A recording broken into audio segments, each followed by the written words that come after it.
Nangs Reborn.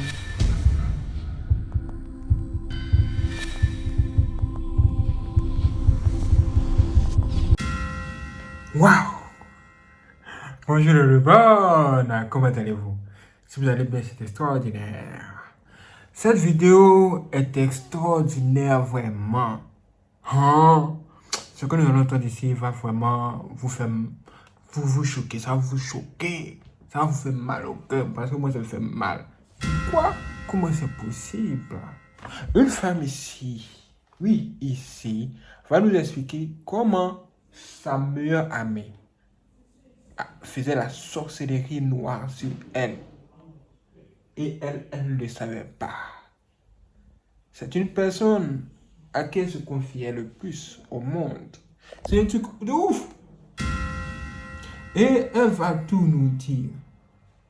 De l'autre côté ici, cette femme va nous expliquer des choses, comment faire pour se venger contre ses ennemis. Nous allons tout découvrir ici. Et même plus. Regardez, elle est là. Elle va tout nous raconter. Elle va tout nous dire. Écoutez très bien. Il est difficile d'oublier quelqu'un que vous avez un jour aimé. Quelqu'un avec qui vous avez presque tout partagé. Que ce soit en amour ou en amitié. Moi, je parle de ma meilleure amie. Ma meilleure amie. Que j'ai aimée de tout mon cœur. Qui était toujours là à m'aider. Qui faisait presque tout pour moi. Qui a participé à mon aventure. Au pays Maghreb, elle m'envoyait des grosses sommes d'argent. J'entre en Europe, j'ai dit maman, je viens d'arriver là. Au système, je n'ai pas encore d'argent, je ne travaille pas encore, je vais à l'école. Elle m'a atomisé avec les grosses sommes d'argent. Et mon calvaire commença, comme disait quelqu'un. Maladie sur maladie. Elle m'envoie de l'argent, mais je n'ai pas la paix. Tous les jours, je suis malade. Et un jour, j'ai dit, Seigneur, je m'amène en Europe et je souffre. Je n'ai pas la paix. Une amitié dont on se disait tout. À 3 heures, on est au téléphone, 4 heures, on est au téléphone. On ne se cachait rien. Une amitié dont je montre mes dossiers, son nom est dedans.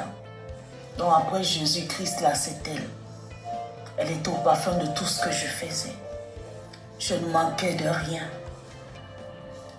Mais tous les jours, j'étais malade. Et ça, c'est que je demande au Seigneur, tu m'amènes dans un pays où tu dis, je vais bien manger, je vais sucer du miel, mais je souffre. Et puis le Seigneur me révèle que l'argent que tu es en train de manger te tue. Hein? Tu dis quoi, ma chérie? Tu dis quoi? Je n'ai pas bien compris. Écoutez ça encore. Oh, puis je souffre. Je n'ai pas la paix. Une amitié dont on se disait tout. À 3 heures, on est au téléphone. 4 heures, on est au téléphone. On ne se cachait rien. Une amitié dont je montre mes dossiers, son nom est dedans. Donc après Jésus-Christ, là, c'est elle. Elle était au parfum de tout ce que je faisais. Je ne manquais de rien.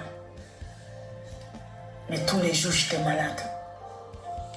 Et ça, c'est que je demande au Seigneur, tu m'amènes dans un pays où tu dis, je vais bien manger, je vais sucer du miel, mais je souffre. Et puis le Seigneur me révèle que l'argent que tu es en train de manger te tue. L'argent que tu es en train de manger là, c'est ça le problème. C'est-à-dire Dieu lui parle comme ça, c'est-à-dire Dieu lui a parlé. On sort du pays, il ne sait pas comment. Mais son cœur a entendu. L'argent que tu es en train de manger là, c'est ça qui te tue. Hein? Depuis quand l'argent tue l'homme? Moi je ne savais pas. Attendez, allons-y plus longtemps, ça va plus. Ma meilleure amie est entrée dans des histoires à dormir debout. La magie noire. Et sa meilleure cible, c'était moi. Waouh. Quand j'ai eu la révélation, ça m'a brisé. De la tête jusqu'aux pieds, tout mon âme, j'étais brisée. J'ai pleuré comme quelqu'un qui avait deuil. Je me suis couchée à même le sol ce matin quand j'ai eu la révélation venant de Dieu. J'ai pleuré. J'ai écrit à mon ami en lui demandant, est-ce que tu sais qu'on ne tente pas Dieu? Il me dit, pourquoi tu me dis ça, maman? J'ai dit, un jour tu comprendras. Le Seigneur a commencé à me restaurer quand j'ai coupé coupé les ponts avec elle. Le Seigneur a commencé à me restaurer quand j'ai coupé les ponts avec elle. Nous avons entendu ça. Est-ce que nous avons entendu ça? Elle dit que quand elle a découvert cette information qu'elle vient de nous donner là, tout de suite elle s'est dit que, puisque c'est à cause d'elle que je suis malade, puisque c'est à cause d'elle que je souffre, il faut que je fasse tout pour ma délivrance. Et pour sa délivrance, elle était obligée de se séparer de cette amie-là. Parce que ce n'est pas une amie en réalité. Une personne qui fait semblant de t'aimer physiquement, même qui te donne l'argent, mais spirituellement parlant, cette personne te combat. Même ne veut pas que tu évolues et t'a lancé peut-être une maladie. Qu'est-ce que c'est? C'est-à-dire que là, pour la délivrance, pour sa délivrance, il fallait absolument qu'elle se sépare de cette femme en question. Cette partie-là, ne l'oubliez pas. Il fallait qu'elle se sépare de cette femme. Ça veut dire ce que ça veut dire. Ça veut dire que toi, mon frère, si tu es dans une telle situation et que tu marches avec certains gars et que tu ne voulais pas, sépare-toi d'eux. Ça peut être même des gens de ta famille. Dans cette histoire, ça peut être même ton père et ta mère. Ça peut être tes frères, comme Joseph. C'est la réalité. Et regardez. Quand je l'ai bloquée partout, j'ai coupé toute communication avec elle. Le Seigneur m'a restauré. Et le Seigneur a commencé à la restaurer quand elle s'est séparée d'elle. La vraie amitié, ça n'existe plus de nos jours. Il y a une qui profite de l'autre. Ton vrai ami, ton meilleur ami, c'est Jésus-Christ. L'amitié d'aujourd'hui, c'est les conneries. Il y a la concurrence dans le secret. La vraie amitié, ça n'existe plus. Seul Jésus-Christ est ton confident, ton meilleur ami. Que Dieu nous préserve des fausses copines. Oh non. Que Dieu nous préserve des fausses copines. Ça, c'est pas une copine, c'est une sorcière. La réalité, c'est ça. Elle dit que sa camarade a utilisé la magie noire. La magie noire contre elle. Elle ne le savait pas. Donc sa camarade utilisait la magie noire contre elle. Et elle n'était pas au courant. Maintenant que tu lui as révélé tout ça, elle s'est dit que, vraiment, c'est pas une bonne amie. Celle-là, c'est vraiment pas une bonne amie. Il faut s'en séparer. Voici comment elle s'est séparée d'elle. Maintenant qu'elle s'est séparée d'elle, elle a commencé à voir que sa santé a commencé à s'améliorer. Et elle a découvert Jésus. Et c'est Jésus aujourd'hui qui est en train de la relever petit à petit. Elle nous donne ce conseil pour nous dire, méfions-nous des amis. Il n'y a plus d'amitié sur la terre. Chacun cherche à profiter sur l'autre. C'est un truc hors du commun. Moi, j'étais dans ce cas. Et j'ai dû faire ce sacrifice. Même ma carte SIM, c'est-à-dire la puce du téléphone là, je l'ai détruite. J'ai détruit la puce là, je l'ai détruite. Et j'ai coupé tout contact avec tout le monde. Parce que Dieu m'avait dit clairement que ceux que tu veux aider, les gens qui t'entourent là, ce sont eux qui veulent te tuer, ce sont eux qui veulent t'enfoncer. Pendant que toi tu cherches à les aider, eux ils cherchent à t'enfoncer. Du coup, je me suis séparé d'eux tous. Et quand je me suis séparé de tous, je me suis accroché à Jésus seul, à Dieu dans la prière. Et c'est Dieu qui m'a maintenu en vie. Quand c'est passé ici, ces amis-là, ils sont venus me montrer que c'était des sorciers, c'était des amis sorciers. Ce n'étaient pas des vrais amis. Les gens qui étaient proches de moi, les gens que j'ai aidés. Parfois même, je peux avoir peu d'argent, je leur donne la moitié, je prends le reste. Tellement j'ai un bon cœur. Mais ils me l'ont fait payer ça mal, très mal. C'est là que j'ai vu la méchanceté de l'homme. Depuis ce jour, moi et l'homme, c'est plus la peine. Je marche seul comme le soleil. Je dors seul comme la lune. Et seul Jésus-Christ est mon porte. Seul Dieu est mon bras droit. Lui seul ne peut pas me trahir. Lui seul m'a sauvé pendant que tout le monde tentait de m'éliminer, de m'anéantir, de me voir mort. Ouais. Donc, à jamais, Jésus et moi, nous serons des portes. C'est de ça qu'il s'agit. vous allez devenir seul à un moment donné. Vous devez être seul. Vous devez marcher seul. Marchez seul. Surtout quand vous remarquez que autour de vous, il n'y a que des ennemis. Beaucoup de personnes marchent avec des amis sans savoir que ce sont des ennemis là qui sont là. Ton meilleur ami est ton meilleur ennemi. Est-ce que vous vous rendez compte? En tout cas, il y a une femme qui a décidé de ne pas laisser pour aller à l'étranger. Regardez-la. Mes sœurs, mes frères, vous savez, quand vous avez une personne qui s'est foutue de votre gueule, une personne qui vous a fait du mal, qui vous a escroqué, qui est partie maintenant, une personne qui vous a volé, qui est partie, mais vous savez qui c'est. Ça peut être dans un groupe, un homme est venu profiter de vous, il est parti. Mais ça, ne vous prenez même pas la tête. Prenez un verre d'eau, maman, de l'eau. Oui, l'eau a les oreilles les plus longues de la planète. L'eau, c'est la vie. Vous prenez l'eau. Vous connaissez le nom de la personne, vous lui dites. Si vraiment toi tu es parti avec ma chose, ou toi tu m'as fait du mal, si tu as vraiment déjà bu l'eau dans ta vie, ou tu as déjà vu de l'eau une fois dans ta vie, que tout le mal que tu m'as fait là se transforme en bien. Que ce que tu m'as fait, que tu subisses la même chose, vous prenez cette eau, vous buvez. Vous allez voir. Vous allez voir. Hein? Vous voyez ça? Elle ne laisse pas pour elle à l'étranger. Elle a décidé de régler ce compte avec ses propres connaissances. Elle a décidé d'utiliser l'eau contre ses ennemis. Mais est-ce que l'eau a un pouvoir? Existe-t-il un pouvoir dans de l'eau? C'est quand même étrange. Les gens en parlent beaucoup ces temps-ci sur cette affaire de l'eau. Attendez, écoutons ce monsieur. Le cours d'eau n'est même pas un endroit fréquentable de nuit. Il dit que le cours d'eau n'est pas un endroit fréquentable de nuit. Pourquoi? Le cours d'eau n'est même pas un endroit fréquentable de nuit. Parce que si quelqu'un en vient à décéder au village, il va transiter par le cours d'eau. Hein? Il dit que parce que si quelqu'un meurt au village et que son esprit doit partir, son esprit va passer par le cours d'eau. Genre la rivière, ben la lagune, à côté du village, ben à côté de la ville. C'est par là que l'esprit va passer, quoi. Mais quand l'esprit va passer là, que va-t-il se passer? Écoutons. Et vous aurez l'épouvantable frayeur de votre vie. Et vous aurez l'épouvantable frayeur de votre vie. À cause de quoi? Parce que l'eau gonfle. Parce que l'eau gonfle. Vous entendez quelqu'un qui crie et quand il vient traverser à votre niveau, il ne crie plus. Il va crier beaucoup plus loin. L'eau, j'ai dit, elle a gonflé jusqu'à plus d'1 mètre de haut.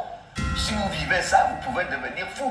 Les activités de nuit ne sont-elles pas africaines? Attendez, est-ce que vous avez bien compris ce qu'il a dit là? Je vous laisse écouter ça très bien. Le cours d'eau n'est même pas un endroit fréquentable de nuit. Parce que si quelqu'un en vient à décéder au village, il va transiter par le cours d'eau et vous aurez l'épouvantable frayeur de votre vie. Parce que l'eau gonfle, vous entendez quelqu'un qui crie et quand il vient traverser à votre niveau, il ne crie plus. Il va crier beaucoup plus loin. L'eau, j'ai dit, elle a gonflé jusqu'à plus d'1 mètre de haut. Si vous vivez ça, vous pouvez devenir fou. Les activités de nuit ne sont-elles pas africaines?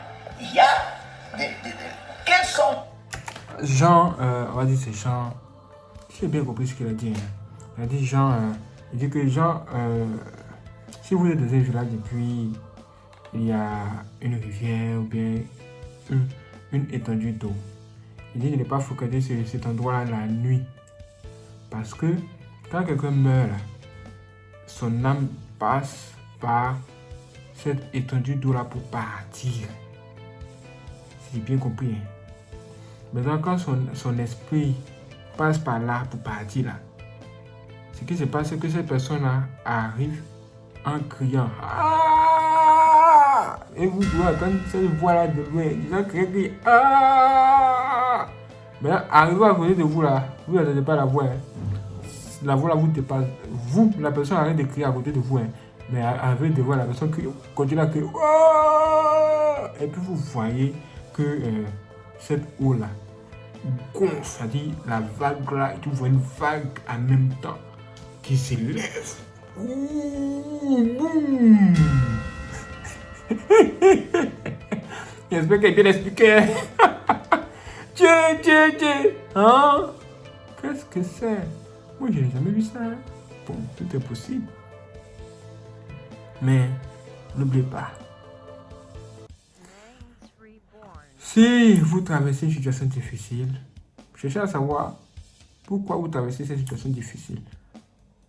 Parce que derrière une situation très difficile se trouve un démon. Mais pas seulement lui. Il se trouve aussi les gens qui l'ont invoqué. C'est-à-dire que vous êtes tranquillement dans votre coin et quelqu'un est là-bas en train de réfléchir sur comment vous mettre un bâton dans les roues chaque jour pour que vous puissiez souffrir. Et cette personne peut se déguiser en ami, en meilleur ami. Moi, j'ai découvert à un moment donné que mon meilleur ami était un sorcier. Mais le truc, c'est qu'il y avait une go, c'est-à-dire une camarade. Elle savait que lui, il était sorcier. Elle prétendait m'aimer. Elle sait que le gars est une sorcière, même elle est une sorcière, mais elle ne m'a pas dit que le gars, c'est mon ami, c'est un sorcier. Elle m'a laissé marcher avec lui, faire des choses avec lui, faire beaucoup de choses avec lui. Elle ne m'a jamais révélé ça. Mais un jour, j'ai senti que les deux, spirituellement parlant, ils se connaissaient leurs états d'âme. C'est-à-dire que toi, tu n'es pas sorcier et tu marches avec deux amis qui sont sorciers. Ouais, non. Les deux amis sorciers, ils se connaissent. C'est toi qui es le gaou. C'est toi qui ne sais rien. Et tu es au milieu. C'était ça ma vie avant. C'était ça ma vie. Avant que Dieu m'ouvre les yeux. Mais pour que Dieu m'ouvre les yeux là, il a fallu que Dieu fasse souffler un vent dans ma vie. Beaucoup de difficultés, beaucoup de problèmes. Pour que tout le monde m'abandonne et que je puisse voir qui sont réellement ceux qui prétendaient être mes amis. Aujourd'hui, je peux voir les sorciers comme boire de l'eau. Une personne est sorcière, cette personne-là essaie de s'approcher de moi, je sais. Mais physiquement, je fais semblant comme si je ne sais rien. Je fais semblant comme je ne sais pas. Mais je sais. Je sais beaucoup de choses. Mais je préfère vous dire, mes frères et sœurs, si vous constatez que vous tombez malade, vous êtes souffrant, vous constatez que vous ne voulez pas, séparez-vous un peu des gens que vous fréquentez. C'est-à-dire ceux qui sont autour de vous là. Séparez-vous un peu de ces gens. Mais si vous remarquez que ces gens-là veulent à tout prix rester en contact avec vous, ça veut dire que ces gens-là veulent à tout prix vous maintenir dans la pauvreté, vous maintenir dans les problèmes, vous maintenir dans les difficultés. Parce que le simple fait d'être en contact avec eux là, ça vous bloque dans beaucoup de choses. Le savez-vous? Est-ce que vous savez que le seul fait d'avoir un ami sorcier, ça peut vous retarder dans beaucoup de choses. Ça peut vous bloquer dans beaucoup de choses. Vous pouvez même ne pas voir certaines choses. Même votre prière spirituelle peut être faible. Même quand Dieu va vous révéler un truc, mais vous allez dire que non, Dieu, c'est pas ça. Genre, c'est comme une personne, Dieu vient lui dire en songe que toi, ton meilleur ami là, il t'a enfermé dans une bouteille pour que tu ne puisses pas réussir et que lui puisse te dominer toujours. Maintenant, la personne va dire à Dieu, hé Dieu, non, c'est faux. C'est mon meilleur ami. Mon meilleur ami ne peut pas me faire ça. Mon meilleur ami, c'est mon pote, c'est mon giga, c'est mon pote. Là, qu'est-ce que nous on va dire? On va dire que vous n'avez encore rien vu, vous n'avez encore rien compris. Vous ne savez pas qu'ici dans ce monde, nous sommes en guerre. Nous sommes en guerre contre le monde invisible. Si vous avez un bon cœur, et puis vous ne sentez pas que vous êtes combattu physiquement, c'est que vos ennemis vous ont déjà mis dans la bouteille, donc ils ne voient plus l'intérêt de vous combattre encore. C'est quand vous êtes hors de la bouteille et que vous n'êtes plus sur leur pouvoir là, c'est là ils vous combattent dans tout le chemin. Tout ce que vous faites, ils ne vont pas reconnaître ça, ils vont vous combattre sérieux même. Moi, vous n'imaginez pas combien d'attaques je reçois chaque jour. Hier, donc, le lundi dernier, j'étais en train de réfléchir, je disais, l'année n'est pas encore finie, mais quand je fais mes calculs, quand je compte Le nombre d'attaques que les ennemis ont lancées sur moi, ça dépasse plus de 1000 attaques. Plus de 1000 attaques, ça dépasse. J'ai été attaqué plus de 1000 fois par des sorciers, plus de 1000 fois par les démons, plus de 1000 fois par les mauvais esprits, plus de 1000 fois par les femmes sorcières, là dehors. Là, j'ai dit, hé, Dieu, tu es fort. Dieu, tu es fort. Il y a les gens ici qui ne veulent pas voir l'homme réussir et évoluer. Mais Dieu, tu es dur. Tu es du gars, Jésus. Tu es mon pote. Si c'est quoi, nous tous en restant Jésus, on marche seul en pays là. C'est-à-dire que là, vous allez comprendre ce que vous allez comprendre. À un moment donné, mes ennemis ont pensé que les ennemis voulaient faire croire que j'étais un fou.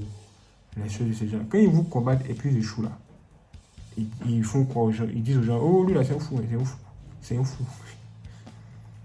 Bon, aujourd'hui, le fou là, c'est lui qui a été de parler avec ses frères et ceux ici. Fou, vous comprendre ce que vous allez comprendre. Les fous là, ce sont les sorciers. Les fous là, ce sont les gens qui vous combattent pour rien. Vous ne les avez rien fait. Et je vous le dis en même temps. Les ennemis d'aujourd'hui là, ils n'ont pas besoin que vous les insultez, que vous leur fassiez quelque chose. Hein. Vous ne les avez rien fait, mais ils vous combattent quand même. Parce qu'ils sont possédés. Ils ont choisi d'être des amis du diable. Alors, comme vous êtes l'ami de Dieu là, et que le diable n'est pas Dieu, vous serez donc ennemi. Le diable va combattre tous ceux qui aiment Dieu. C'est pourquoi le diable nous combat. Nous, les gens qui ne nous avons rien fait. Ah, qui a le plus beau cœur sur la terre comme moi? Personne. Qui est vraiment gentil comme moi? Personne. Mais le diable me combat aussi. Moi le gentil gars. C'est moi le gentil gars. Le diable me combat. C'est que vous n'avez pas idée de ce qui se passe là dehors. Vraiment, faites très attention. Faites très attention. Votre femme peut être une sorcière. Votre fils peut être un sorcier. Votre père peut être un sorcier. Votre mère peut être une sorcière. Vos frères peuvent être un sorcier. Votre soeur peut être une sorcière. Tout le monde peut être un ennemi. Et dehors, il y en a trop. Surtout les filles que vous voyez dehors en train de marcher. Ne les draguez pas. Hein? Regardez-les et gagnez temps. Passez votre temps. Si vous allez les draguer, c'est le problème que vous allez ramasser pour mettre sur votre tête. Parce que la majorité des filles que je vois dehors, elles sont toutes des sorcières. Je vous le dis. Je vous le dis. Il y a une même qui m'a approché aujourd'hui pour venir faire la sorcellerie. Elle a commencé la sorcellerie là depuis plusieurs heures. Et elle m'attendait. Elle attendait juste que j'arrive à son niveau net pour lancer ses premières flèches. Mais ça ne peut pas marcher. Ça ne peut plus marcher. C'est fini. La sorcière, c'est fini. Les sorcières, c'est fini pour vous. Les sorcières qui ne veulent pas voir les gens réussir. Pourquoi moi j'ai ri aujourd'hui? J'ai ri aujourd'hui parce que je les vois. Ouais. Maintenant je les vois. Vous les amis sorciers qui étaient nombreux de vous là. Maintenant je vous vois. On voit maintenant comment vous allez faire pour redevenir mes amis. Impossible. Aujourd'hui, une personne qui n'a pas le Saint-Esprit, une personne qui n'aime pas Dieu ne peut pas être mon ami. Et j'ai dit ça clairement. Je ne parle pas aux gens qui font semblant d'aimer Dieu alors qu'en esprit, ils sont des sorciers. Non. Si vous avez de tels amis, c'est pas bon. Vraiment, faites très attention. Il y a beaucoup de choses à vous dire. Je pourrais vous dire, bon, je vous donne un retour pour la prochaine vidéo. Si vous n'êtes pas abonné, abonnez-vous, activez la cloche. Et dites-moi surtout ce que vous pensez de l'histoire de cette femme. Parce que moi, quand je la regarde, je suis vraiment peiné pour elle. Que Dieu délivre tous ses enfants, que surtout dans des situations comme ça.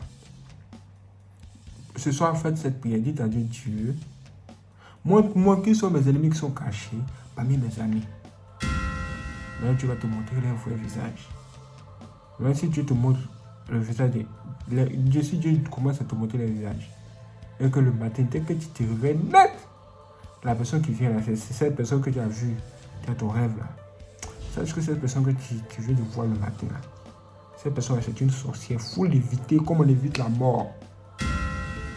Et là, tu as commencé à comprendre petit à petit. Et oui, tu as commencé à comprendre. Que Dieu vous protège, frères et sœurs. Soyez prêts pour la prochaine vidéo. parce que moi je suis déjà chaud. Waouh, c'est extraordinaire. Merci les frères de regarder cette vidéo. Si vous n'êtes pas abonné, abonnez-vous, activez la cloche et n'hésitez pas à laisser vos j'aime. Si vous voulez faire le don aussi pour soutenir l'Union Sorbonne, il existe deux moyens de le faire. Vous allez voir juste en dessous de cette vidéo, merci, avec le signe de dollar en haut. Là, vous pouvez tout simplement faire des dons directement. Ou bien, si ce n'est pas disponible dans votre région, vous pouvez tout simplement cliquer dans la description de cette vidéo où vous allez voir un lien. Quand vous cliquez sur le lien, vous aurez accès à nos informations bancaires et vous pouvez faire un virement bancaire tout simplement. Merci les frères d'avoir regardé cette vidéo. Si vous donne rendez-vous pour une prochaine vidéo, soyez prêts. C'est parti.